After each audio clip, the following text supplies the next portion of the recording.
తాకట్లో ఉన్న మీ బంగారాన్ని విడిపించి ఆ రోజు ఆన్లైన్ రేటుకి కొంటాం. Sharma gold company. చాలా మంది ఆర్టిస్టులతోటి మీరు పనిచేశారు. రామారావు గారు, నాగేశ్వరరావు గారు, శోభన్ బాబు గారు, కృష్ణ గారు, అసలు ఒక్కరేంటి పెద్ద పెద్ద లెజెండరీస్ తో.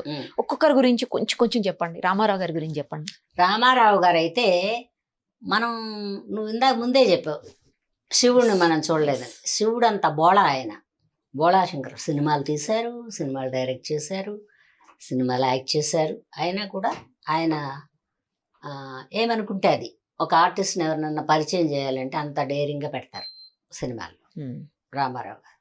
తర్వాత ఆయన మన డైలాగ్ చెప్పలేకపోతే కూడా ఇరిటేటింగ్గా అట్లా చూడరు. ఆయన డిగ్నిఫైడ్, ఆయన పట్టుకు ఆయన ఉంటారు. నాగేశ్వరరావు గారు పక్కన సూటబుల్గా ఉంటేనే ఏ వేషమైనా వేనిస్తారు. ఒక మదర్ అనుకో, ఆయనకి మదర్గా కనపడతారు అనుకున్న వాళ్ళనే ఎంకరేజ్ చేస్తారు. లేకపోతే ఆవిడ మదర్కి బాగుండదు, యంగుగా కనపడుద్ది, బాగుండదు. అక్క వేయండి, పోనీ క్యారెక్టర్ మార్చండి, తీసేయమనరు. తల్లి కాదు అక్క అనుకో, పోనీ ఓ అత్త అనుకో, ఓ మేనత్త అలాగా, అది పర్వాలేదు అంటారు. క్యారెక్టర్ చూసుకోవడంలో తప్పులేదు. తర్వాత కృష్ణ గారు వాళ్ళైతే ఇంకా భగవంతుళ్ళే, వాళ్ళు అసలు ఎవరిని పెట్టద్దనరు. డైలాగ్ బాగా చెప్పేవాళ్ళు ఉంటే ఎంకరేజ్ చేస్తారు. శోభన్ బాబు గారు ఎలా అంటే మనకి సూపర్గా అందగాడు, కూర్చుని ఎంతసేపు అయినా చూద్దాం అనిపిస్తూ ఉంటుంది. ఆ యంగర్స్ వాళ్ళు సెకండ్ జనరేషన్. రామారావు గారు, నాగేశ్వరరావు గారు, హర్నాథ్ గారిని ఇలా పెడితే వీళ్ళు సెకండ్ జనరేషన్. ఇందులో శోభన్ బాబు గారు ఏదైనా ఆడవాళ్ళు అలా కూర్చుంటే మంచే చెప్తాడు ఆయన. ఏ ఊరు నుంచి వచ్చారు, ఎక్కడ కుటుంబం ఉందా, ఎంతమంది ఉన్నారు, అందరూ ఇక్కడే ఉన్నారా, లేకపోతే అట్లంతా అన్ని వివరాలు అడిగాక ఈ పని ఎంతకాలం ఉంటుందని నమ్మకం చెప్పలేము, అందరూ ₹1 దాచుకోండి అని చెప్పేవాళ్ళు. చెప్పాను కదా, పాత వాళ్ళందరితో పని చేస్తే ఏదో ఒకటి మంచిగా నేర్చుకుంటాం మనం. ఆ భూమి కొనుక్కోండి, లేకపోతే ఒక చిన్న ఇల్లు కొనుక్కో, లేకపోతే ఇందులో కనీసం ఒక 5,000, 2,000, 10,000 సంపాదిస్తున్నావు అనుకో, 2,000 దాచుకో నీకని. ఎందుకంటే ఇది నిరంతరంగా ఉండదు, చెప్పలేము. అట్లా వాళ్ళు ఏదైనా కూడా తెలివితేటలు మనిషికి పుడతా తల్లిదండ్రి కొన్ని అడుగులు వేయడం, ఎలాగ వెళ్ళాలి, ఎలాగ ఉండాలని నేర్పిస్తారు. కానీ మన వృత్తికి వచ్చిన తర్వాత చుట్టూ ఉన్న వాళ్ళని చూసి ఎన్ని జరిగినా మనకి కంఫర్టబుల్గా మంచిగా ఉంది అనుకున్నది మనం తీసుకోవడం అలవాటు చేసుకోవాలి. నేను వెళ్ళినప్పుడు నన్ను వద్దన్న వాళ్ళు ఎవరూ లేరు వేషానికి. డైరెక్టర్ల దగ్గర నుంచి హీరోల దగ్గర నుంచి అందరూ ఎంకరేజ్ చేశారు. ఆ అమ్మాయిని పెట్టండి, ఆ బెజవాడ అమ్మాయిని. చాలా రోజులు బెజవాడ అమ్మాయి అనేవాళ్ళు. అవునమ్మా, ఆ బెజవాడ అమ్మాయిని పెట్టండి, ఊరి పేరు ఇంటి పేరు అయిపోయింది అయితే కొన్ని రోజులు. ఆ తర్వాత అన్నపూర్ణని పెట్టండి అనేవాళ్ళు. ఒకవేళ ఒక రోజు అలా ఆవిడ ఆ రోజు లేదంట సార్ అంటే, ఏమయ్యా కొంపలంటూ పోయింది, ఎల్లుండి రిలీజ్ కాదు కదా, ఆ హౌస్ వర్క్ నెక్స్ట్ షెడ్యూల్లో వేయండి అనేవాళ్ళు. తీసేయమని ఎవరో అనలేదు, పెట్టుకోమని ఎవరో చెప్పకుండా, డబ్బులు తక్కువ కాబట్టి ప్రొడ్యూసర్కి ₹1 మిగలాలి కాబట్టి అతను తలకాయ ఊపుతాడు. సరే చెప్పింది చేస్తారు, వాళ్ళ పాటికి ఎంత టైం అయినా ఉంటారనుకుంటే డైరెక్టర్ ఎంకరేజ్ చేస్తారు.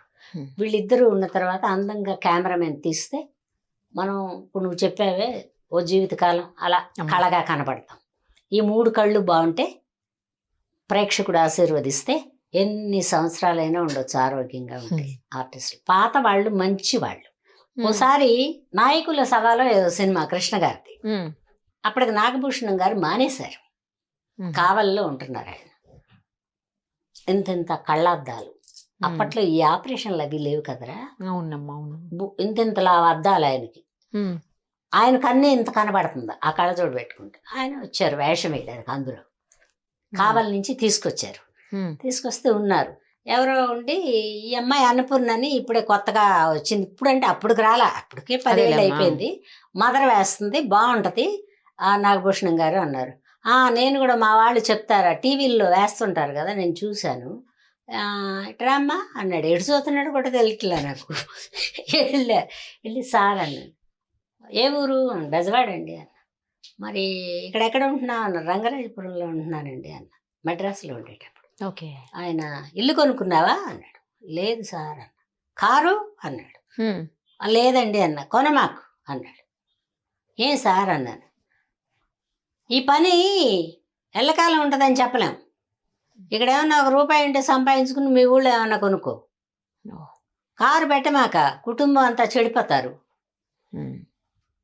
కారు నువ్వు బిజీగా ఉన్నంతకాలం వాళ్ళు పంపిస్తారు కంపెనీ వాళ్ళు, అందులో ఎక్కెళ్ళి పనిచేసి ఇంటికి పోవు, ఆడ మనిషివి కదా. సరే సార్ అలాగే సార్ అన్న. అట్లా పరిచయం చేస్తే హలో అని చెయ్యి ఊడిపోయింది దాకా ఊపేసి ఏంటి ఈవిడ ఎక్కడ ఉంటా ఇవి లేవు అప్పట్లో. వర్క్ కరెక్ట్గా చేసుకోమనేవాళ్ళు, అబద్ధాలు చెప్పమాకమ్మా ఎక్కువ అనేవాళ్ళు. అందుకని చాలామంది ఖాళీగా ఉండి కూడా బిజీగా ఉన్నామంటారు. నేను 360 రోజులు ఖాళీగా ఉన్నాననే చెప్తా. బిజీగానే ఉన్నా కూడా ఎందుకు వాళ్ళకి చెప్పి బిజీగా ఉన్నానని చెప్పడం ఎందుకు? అందుకని ఏం చేస్తున్నారమ్మా అంటే ఏం చేస్తాం, ఇంట్లో ఉండి బొచ్చెలు తోముకుంటాం, అన్నం వండుకుంటాం అంటారు. అప్పట్లో ఈ సెల్ ఫోన్లు లేవు కాబట్టి కొన్ని ఇబ్బందులు లేవు అమ్మాయి. ఓకే, టెలిఫోన్ ఉండేది, అది కూడా కొంతమందికి ఉండేది, కొంతమంది ఉండేది కాదు.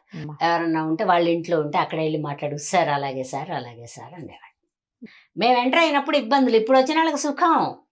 ఎందుకంటే ఏదున్నా వాళ్ళే వినాలి, ఏదున్నా వాళ్ళే వినాలి. చేతిలో ఉంటుంది ఇంత ముక్క, దువ్వెన ముక్కల్ని. అప్పట్లో బట్టతలాడు పెట్టుకునేవాడు, ఆ జుట్టు ఇటు ఈ జుట్టు ఇటు బాధేమో దూకోవడానికి, కానీ ఇప్పుడు అది లేదు.